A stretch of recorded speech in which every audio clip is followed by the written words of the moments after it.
반갑습니다. 지성과 영성을 추구하는 신학박사 나유섭입니다. 오늘은 마태복음에 나오는 족보의 여인들에 대해서 한번 이야기를 해볼까요?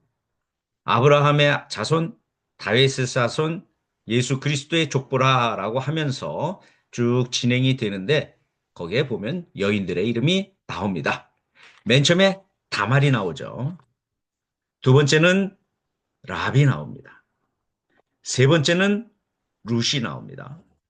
네 번째는 바세바의 아내가 나옵니다. 다섯 번째는 마리아가 나옵니다. 총 몇 명이에요? 다섯 명입니다. 왜 다섯 명일까요? 이것은 마태복음 저자가 일부러 다섯 명의 이름을 적어 넣었기 때문이죠. 물론 여기 나오는 모든 사람들에게는 아내가 있기 때문에 자식을 낳았습니다. 그런데 다섯 명의 여인들을 여기에 소개함으로써 유대인들이 좋아하는 숫자 5, 다섯을 사용하고 있습니다. 5. 이렇게 마태복음 저자는 예수를 유대인에게 더 친근하게 전하기 위해서 다섯 명의 여인을 여기에 소개하고 있는 것이죠. 이것은 뭐 모세오경 또 시편도 다섯 묶음으로 되어 있고 잠언도 다섯 묶음으로 되어 있습니다. 그리고 지난번에 우리가 공부했던 것처럼 마태복음 안에도 다섯 개의 설교가 묶여져 있습니다. 예수가 다섯 번으로 나누어서 이렇게 설교한 것으로 되어 있다는 것이죠. 이렇게 다섯 번 또는 5의 숫자를 통해서 마태복음 저자는 유대인들에게 예수를 전하고 싶은 그런 욕망이 있었던 것이죠. 두 번째로 이 다섯 여인들은 문제가 있었습니다. 뭐 꼭 문제라기보다는 공통점이 있었죠. 어떤 공통점?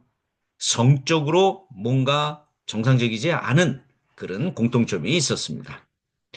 다말이라고 하는 여인은 자기 시아버지 유다와 관계를 가져서 아들을 낳은 여인입니다. 물론 뭐 유다가 다말에게 잘못한 것도 있죠.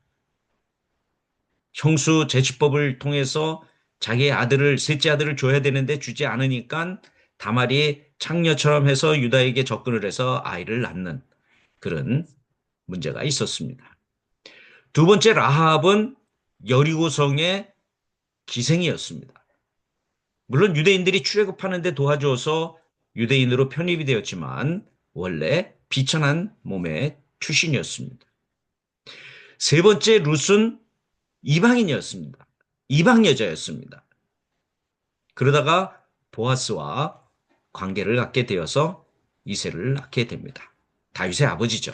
어떻게 보면 다윗의 할머니입니다.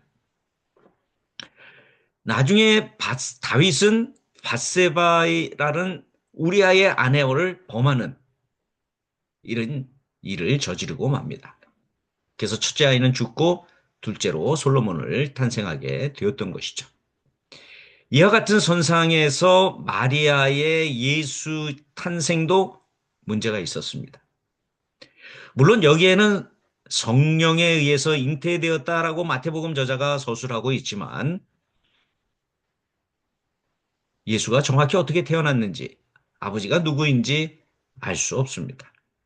뭐 물론 예수의 어머니가 마리아였는지도 알 수 없지만 마태복음 저자는 마가복음에 예수의 어머니 마리아라고 했기 때문에 그것을 받아서 여기에 예수가 탄생하는 과정을 마리아와 연관해서 서술할 뿐입니다.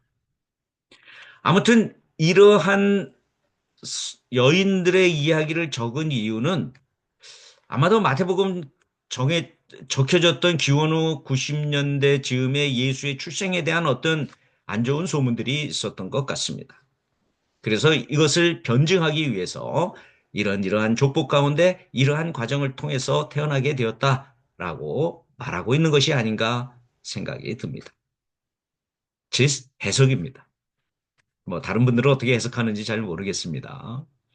아무튼 오늘 우리도 우리의 조상에 대한 족보 또는 가문의 어떤 이야기를 할 때 부끄러운 점이 있어도 우리는 당당히 이야기할 수 있어야 합니다. 또 그것을 우리가 하나님의 뜻 안에서 해석하는 그런 작업을 할 줄 알아야 하는 것이죠. 그러면서 좋은 점, 나쁜 점, 이러한 것들을 이용해서 어떻게 하든지 간에 하나님의 자녀로서의 그 모습을 당당하게 내세울 수 있는 저희가 돼야 되겠죠. 한번 생각해 보시기 바랍니다. 오늘도 시청해 주셔서 대단히 감사합니다.